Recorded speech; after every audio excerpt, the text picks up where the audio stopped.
वाकई बड़ी खबर है जिसको आपने तफसील से द वायर में लिखा भी है। लोकसभा सेक्रेटरी जनरल को ये रिक्वेस्ट किया है कि आप ये 19A और 19B में ढील बढ़ती जाए और उनको आज मतलब 20 तारीख को ये तीनों बिल सामने रखने की ये लोकसभा में प्रेजेंट टेबल करने की अनुमति दी जाए। मोदी जी चूंकि खुद 18 घंटे 20 घंटे काम करते हैं, इसलिए पत्रकार और विपक्ष को भी काम करना चाहिए। और आप ये देखिए कि उनका जो सेक्रेटरीट है वो कितना काम कर रहा है, वेबसाइट पर रात को जो है अपलोड कर रहा है। इसमें हंसने की बात नहीं है। और जो स्टेट गवर्नमेंट्स के अगर कंपेयर किया जाए तो सेंटर लगातार अपने ताकतों को, जो कॉन्स्टिट्यूशनल ताकतों को ऐसे चेंजेस लाकर अपने पास कंसंट्रेट किए जा रहा है, लेकिन ये सीधा सीधा वार है उस पर। अभिषेक मनु सिंह भी ये कह रहे हैं कि विपक्ष को अस्थिर करने की साजिश वो बता रहे हैं कि मनमाने तरीके से विपक्षी नेताओं की गिरफ्तारियां की जा सकेंगी और विपक्षी मुख्यमंत्रियों को केवल गिरफ्तारी के जरिए पद से हटाने की एक मंशा है। कारणवश अगर गवर्नर या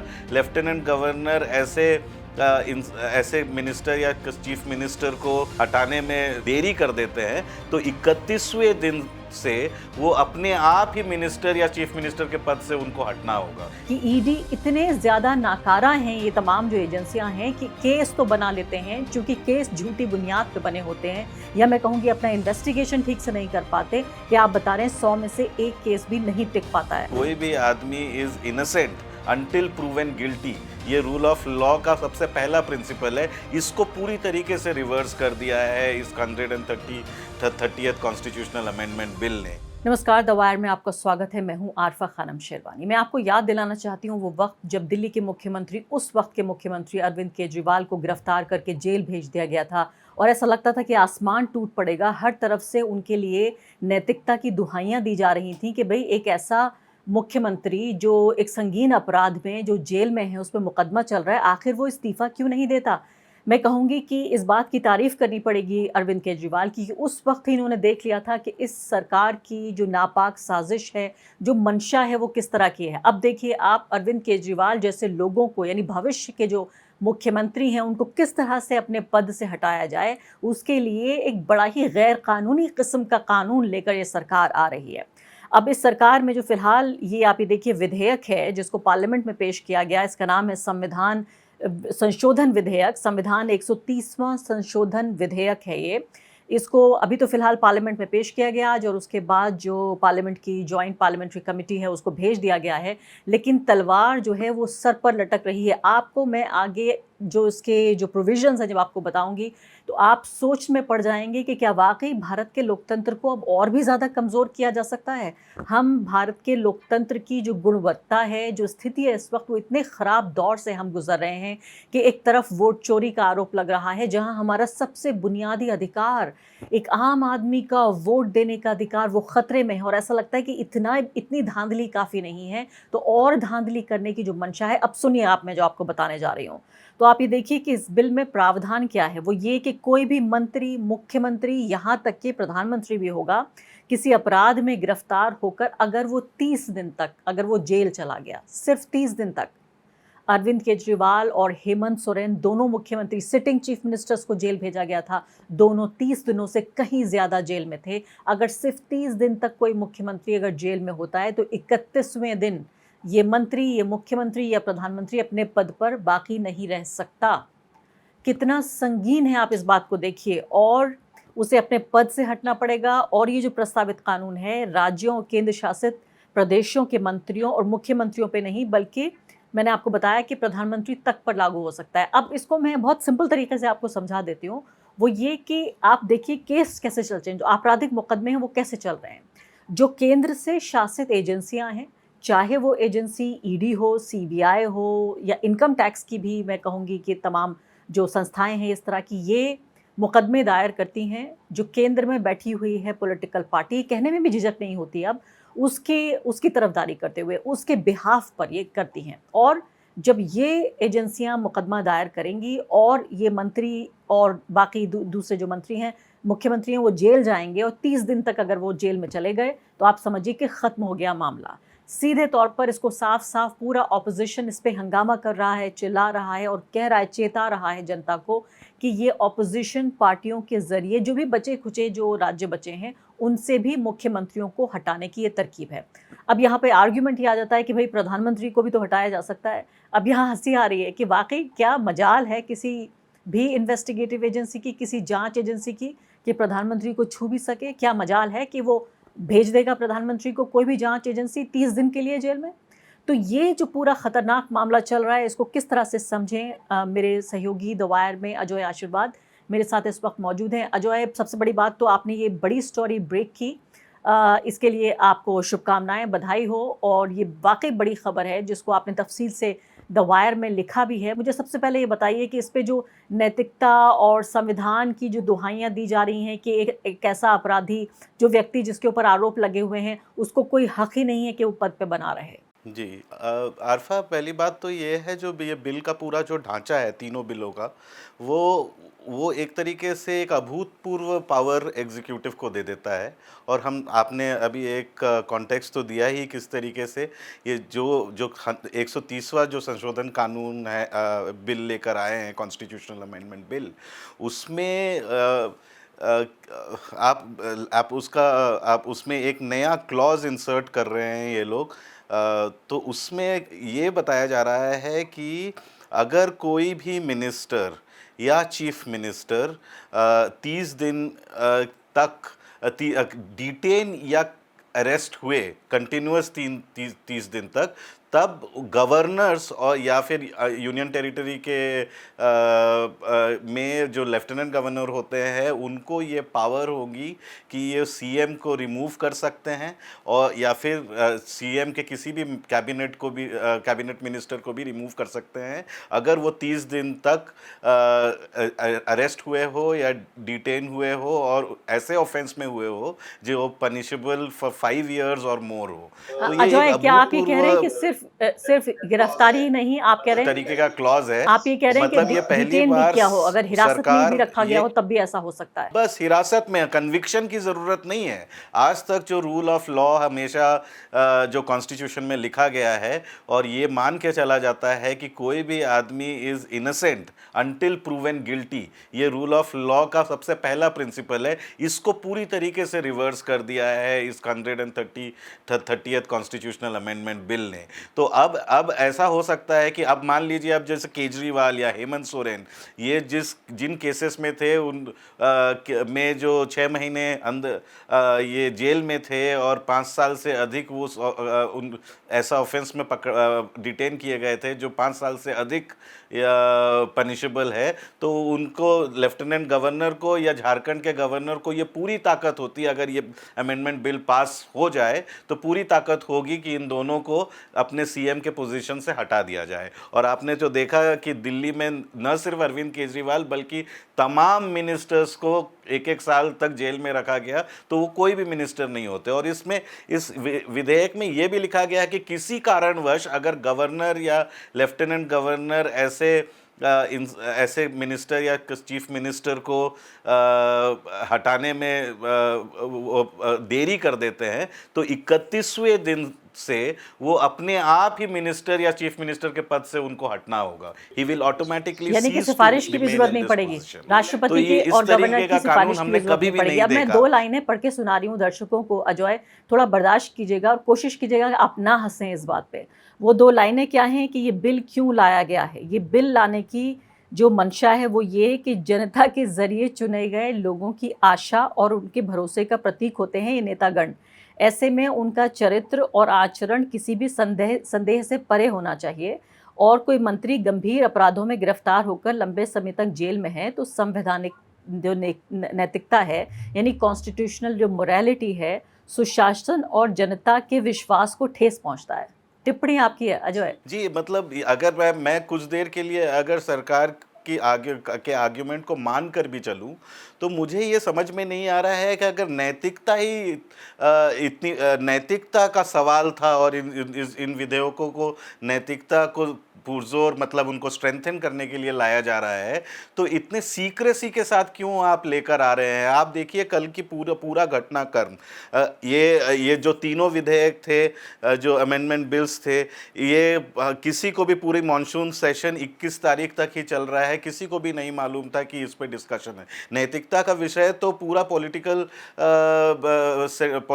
सेंटर स्टेज में होना चाहिए और उसमें ट्रांसपेरेंटली डिस्कशन होना चाहिए, लेकिन यूनियन होम मिनिस्ट्री शाम के 4 या 5 बजे अचानक से सडनली लोकसभा सेक्रेटेरिएट को चिट्ठियां लिखती हैं कि हमें ये नए विधेयक इंट्रोड्यूस करने हैं, और आप उसमें जो रूल 19A और 19B है, जिसके तहत ये मैंडेटरी है, ये कंपलसरी है कि कोई भी विधेयक लाने से पहले सारे जो एमपीज़ में वो सर्कुलेट होना चाहिए, ताकि सारे एमपीज़ उसको पढ़ सके, उस पर उसका अध्ययन कर पाए और संसद में क्या बोलना है वो समझ पाए। लेकिन इन सारे विधेयकों को एकदम सीक्रेसी के तहत लेकर आया गया और उनको लोकसभा सेक्रेटेरिएट में रूल 19A और 19B में अमित शाह जी ने तो लोकसभा सेक्रेटरी जनरल को ये रिक्वेस्ट किया है कि आप ये 19A और 19B में ढील बढ़ती जाए और उनको आज मतलब 20 तारीख को ये तीनों बिल सामने रखने के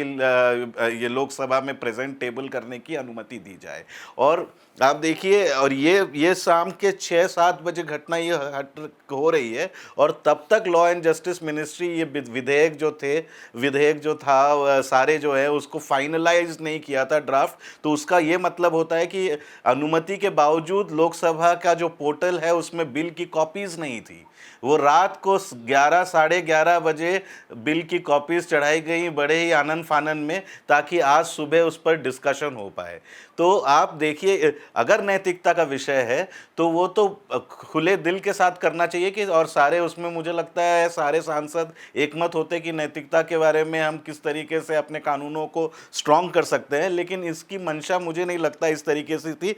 इन तीनों विधेयकों को एक ही तरीके से पढ़ा जाना चाहिए कि जो सेंटर है, जो यूनियन गवर्नमेंट है, उन्होंने अपने आप को इतना बड़ा इतने ज़्यादा पावर्स दे दिए हैं ताकि कि उनका अगर मन करे, और अगर तो आपने ये कहा जिस तरीके से एजेंसीज फंक्शन कर रहे हैं पिछले कुछ सालों में, और लगातार ऑपोजिशन के नेताओं पे को अरेस्ट किया जा रहा है, जबकि गौर करने वाली बात है कि ईडी का जो कन्विक्शन रेट है, आप इंडियन एक्सप्रेस ने सीरीज भी की थी, वो ना के बराबर है एकदम। मतलब अगर वो 100 केसेस फाइल कर रहे हैं तो उसमें एक केस दर्शकों को थोड़ा आसान शब्दों में अजय, दर्शकों को आसान शब्दों में बताऊं, और आखिरी बात आपने बहुत महत्वपूर्ण कही है, लेकिन उससे पहले आप बता रहे हैं कि रात को 11 बजे अपलोड किया है। पत्रकार जो हैं वो बहुत मेहनत नहीं कर रहे हैं, इसलिए मोदी जी चाहते हैं कि नाइट शिफ्ट करें पत्रकार, इसलिए रात को लगाया कि आप 11 बजे, ताकि अगर उन्होंने अपलोड किया है तो आप नाइट शिफ्ट कीजिए कम से कम। इतना कम काम क्यों करते हैं? तो मोदी जी चूंकि खुद 18 घंटे 20 घंटे काम करते हैं, इसलिए पत्रकार और विपक्ष को भी काम करना चाहिए। और आप ये देखिए कि उनका जो सेक्रेटरीट है वो कितना काम कर रहा है, वेबसाइट पर रात को जो है अपलोड कर रहा है, इसमें हंसने की बात नहीं है। और दूसरी महत्वपूर्ण बात आपने कही है कि ईडी इतने ज़्यादा नाकारा हैं, ये तमाम जो एजेंसियां हैं, कि केस तो बना लेते हैं, चूंकि केस झूठी बुनियाद पे बने होते हैं, या मैं कहूँगी अपना इन्वेस्टिगेशन ठीक से नहीं कर पाते, कि आप बता रहे हैं 100 में से एक केस भी नहीं टिक पाता है। अब आखिरी सवाल मैं आपसे पूछना चाहती हूँ, महत्वपूर्ण सवाल है। महुआ मोइत्रा जो आप कह रहे हैं, महुआ मोइत्रा ये कह रही हैं कि इतना भी दम नहीं था कि अमित शाह खुद इस तरह के इमोरल अनैतिक कानून को पेश करते वक्त वो खुद अपनी चेयर पे मौजूद नहीं थे, चौथी पंक्ति में बैठे हुए थे। वो ये कह रहे हैं। अभिषेक मनु सिंह भी ये कह रहे हैं कि विपक्ष को अस्थिर करने की साजिश वो बता रहे हैं कि मनमाने तरीके से विपक्षी नेताओं की गिरफ्तारियां की जा सकेंगी, और विपक्षी मुख्यमंत्रियों को केवल गिरफ्तारी के जरिए पद से हटाने की ये एक मंशा है, और सत्ता पक्षी नेताओं को छुआ भी नहीं जा सकता। आसान शब्दों में बिल्कुल उन्होंने बता दिया है कि ये दरअसल केंद्र के हाथ में, नरेंद्र मोदी सरकार के हाथ में एक चाबुक होगी, और उस चाबुक से कोड़े लगाए जाएंगे और हटाया जाएगा उन कोड़ों से जो मुख्यमंत्री हैं विपक्षी पार्टियों के, जो बचे खुचे। मैं वही सोच रही हूँ, अभिषेक मनु सिंह भी कह रहे हैं कि अस्थिर करने की साजिश है। बचा क्या है विपक्ष के पास जिसको मोदी जी अस्थिर कर रहे हैं? नहीं, मुझे आरफा, मुझे ये लगता है, चलिए विपक्ष, हम एक मिनट को अगर मान कर भी चले कि ये नैतिकता के मूल्यों को बढ़ाने के लिए विधेयक लेकर आए हैं, लेकिन ये सीधा सीधा, और विपक्ष हो सकता है सरकार की मंशा ये ना हो कि वो विपक्षी दलों के पीछे जाए, हालांकि उनका ऐसा 10 साल का रिकॉर्ड रहा नहीं, वो लगातार विपक्षी ताकतों के पीछे गए हैं वो अलग अलग तरीकों से, लेकिन ये गैर संवैधानिक है मेरे हिसाब से। इसलिए है क्योंकि हमारे जो संविधान का जो सबसे जो ढांचा है, जो फेडरल ढांचा है, सेंटर और स्टेट का की जो ऑटोनॉमी होती है, उसको पूरी तरीके से तहस नहस कर देगा। सेंटर अपने आप को इतना ज़्यादा लगातार अलग अलग माध्यमों से स्ट्रॉन्ग करता जा रहा है बनाम जो स्टेट गवर्नमेंट्स के अगर कंपेयर किया जाए तो सेंटर लगातार अपने ताकतों को, जो कॉन्स्टिट्यूशनल ताकतों को ऐसे चेंजेस लाकर अपने पास कंसंट्रेट किए जा रहा है। लेकिन ये सीधा सीधा वार है उस पर कि ये जो फेडरल ढांचा है उसको आप पूरी तरीके से तहस नहस कर ले। और एक तरीके से मुझे लगता है कि आप 1933 में जर्मनी में एडोल्फ हिटलर ने ये जो पूरा जो डिक्टेटरशिप और एक थर्ड रेक अपना जो बनाया, वो एक एक्ट ने उसको लेजिटिमाइज किया था, तो उसका नाम था द एनेबलिंग एक्ट ऑफ 1933। और एनेबलिंग एक्ट के तहत वो लगातार सारे जितने भी विपक्षी दल है उसको उन्होंने बैन कर दिया, और लगातार इस तरीके से, और उसके बाद जर्मनी लगातार डिक्टेटरशिप की तरीके से अपने आप बढ़ा एडोल्फ हिटलर के नेतृत्व में। और इस तरीके से जो ये फेडरल ढांचा, अगर इंडिया का जो सबसे बड़ा पिलर है वो अगर ख़त्म हो जाता है और सेंटर के पास ये पावर रहती है कि वो कभी भी किसी भी केस में किसी भी सरकार को हटा सकता है, मिनिस्टर को हटाया जा सकता है, चीफ मिनिस्टर को हटाया जा सकता है, तो मतलब ये हम किस दिशा में जा रहे हैं वो बहुत बड़ा सवाल है। दूसरी बात जो ये मैं कहना चाहता हूँ कि कल जो ये शाम में जब हो रहा था तो ऐसा लग रहा था कि यूनियन टेरिटरी पे बिल है उसमें अमेंडमेंट लेकर आ रहे हैं, जम्मू एंड कश्मीर रीऑर्गेनाइजेशन जो एक्ट है 2019 का उसमें कुछ अमेंडमेंट लेके आ रहे हैं। तो सब में अफवाह ऐसी फैली कि लग रहा था कि जो लगातार मोदी सरकार ये कह रही है सुप्रीम कोर्ट में कि हम जम्मू एंड कश्मीर का स्टेटहुड रिस्टोर करेंगे और फेज़ वाइज करेंगे, सारा सिक्योरिटी कंसर्न को ध्यान में रखते हुए हम करेंगे, और वो लगातार सुप्रीम कोर्ट को ये आश्वासन दे रही है कि हम स्टेटहुड करेंगे, जिस तरीके से हमने चुनाव करवाए उसी तरीके से हम स्टेटहुड भी रिस्टोर करेंगे। तो लोगों के मन में यही था कि हो सकता है आज अमित शाह स्टेटहुड रिस्टोर कर दे, लेकिन ये तो एकदम ही उलट दिशा में वो गए, जहां पे स्टेटहुड रिस्टोरेशन की बात तो दूर की बात है, यहां पर उन्होंने अपने पास एक ऐसा पावर ले लिया है कि अगर वो स्टेटहुड रिस्टोर भी कर ले फिर भी जो चुनी हुई सरकार है, अभी उमर अब्दुल्ला है, उनको वो जेल में उनको किसी केस में अगर वो जाते हैं और मतलब उनको फॉल्सली इम्प्लीकेट करके उनको हटाया जा सकता है, उनके किसी मिनिस्टर को, तो सारे ही जो नेता है उनको सेंटर जो यूनियन गवर्नमेंट है उनको अपने अंदर अधीन करने का ये कानून। बिल्कुल, बहुत बहुत शुक्रिया अजय आपका इस विस्तार से चर्चा के लिए, और खासकर उन अफवाहों में ना फंसने के लिए। मैं नाम नहीं लेना चाहती कि कम से कम एक बड़ा अखबार ऐसा है जिसने ये क्लेम भी कर दिया था कि भाई जम्मू कश्मीर को पूर्ण राज्य का दर्जा दिया जा रहा है, और कहा कि हमने बहुत बड़ा ये एक तरह से पर्दाफाश कर दिया, ये बहुत बड़ी खबर हमने दे दी है। शुक्रिया आपका पूरी तरीके से सचेत रहने के लिए कि उन अफवाहों में कम से कम दवाएं और आप तो नहीं फंसे। अभी हम देखते हैं कि जॉइंट पार्लियामेंट्री कमेटी, जहां विपक्ष के नेता भी होते हैं, उनके सांसद भी होते हैं, वो क्या कहते हैं, इंतजार जरूर करेंगे। जैसे मैं कह रही हूँ कि सर पर तलवार लगातार लटकी हुई है। बहुत बहुत शुक्रिया आपका विश्लेषण का। द वायर के और वीडियोस देखने के लिए सब्सक्राइब करें और बेल आइकन पर क्लिक करें। स्वतंत्र पत्रकारिता की आर्थिक मदद करने के लिए डिस्क्रिप्शन में दिए गए लिंक पर जाएं और अपनी राशि चुनें।